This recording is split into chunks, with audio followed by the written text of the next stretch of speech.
యొక్క సంస్థ 1 ఇయర్ నుంచి ఈ మన తెలంగాణకు రావడం జరిగింది. ఇప్పుడు ఎస్టాబ్లిష్ అవుతుంది యాంటీ కరప్షన్ ఫౌండేషన్. మా యొక్క సంస్థ ఉద్దేశం ఏంటంటే ముఖ్యంగా ఈ యొక్క ఎక్కడ చూసిన అడుగడుగున ఈ లంచగొండితనం నిర్మూలిద్దామన్న ఉద్దేశంతో ఈ యొక్క సంస్థను తీసుకురావడం జరిగింది. ఇవాళ పరిస్థితి ఎలా ఉందంటే ఏ ప్రభుత్వ హాస్పిటల్కి వెళ్ళినా ప్రైవేట్ హాస్పిటల్ అయితే మరీ మాఫియాగా మారిపోయాయి. ఎక్కడికి వెళ్ళి అడుగడిగిన లంచం. చిన్న సర్టిఫికేట్ తీసుకోవాలన్నా డెత్ సర్టిఫికేట్ తీసుకోవాలన్నా కూడా మున్సిపల్ ఆఫీసులో లంచం, మండల ఆఫీసులో లంచం, ఎక్కడ రెవెన్యూ డిపార్ట్మెంట్ లంచం. అది చూడలేక మేము ఈ తట్టుకోలేక మనతోనే అయిన కాడికి మృత భక్తితో మేము మారుస్తామని చెప్పట్లేదు. మాతో అయినంత వరకు ఈ లోకాన్ని మారుస్తాం, ఉన్నంత వరకు ఒక 10 మందినైనా మేము మార్చగలుగుతాం ఉద్దేశంతో ఈ సంస్థను తెలంగాణకు తీసుకురావడం జరిగింది. దాంతోపాటు ఈ ట్రాఫిక్ రూల్స్ అవేర్నెస్ ప్రోగ్రామ్స్, మిగతా అవేర్నెస్ ప్రోగ్రామ్స్ కూడా చేద్దామని నిర్ణయించుకోవడం జరిగింది.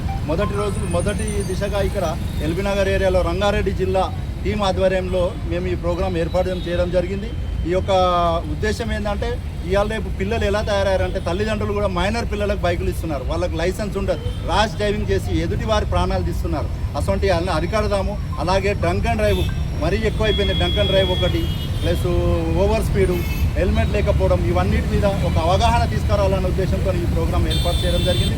ఇలాగే ఇంకా అంచెలంచెలుగా ప్రతి ఏరియాలో మేము ప్రోగ్రాం చేద్దామని ప్లాన్ చేసుకుంటున్నాము. అన్ని ఏరియాలో సుమారుగా ఈ సిటీ ఏరియాలో నలుమూలల ఈ యొక్క ప్రోగ్రాంలు ఏర్పాటు చేస్తాం. అదేవిధంగా జిల్లాల స్థాయిగా కూడా ప్రతి ఒక్క జిల్లాలో ఈ ప్రోగ్రాం చేద్దామని ప్లాన్ చేసుకుంటున్నాము.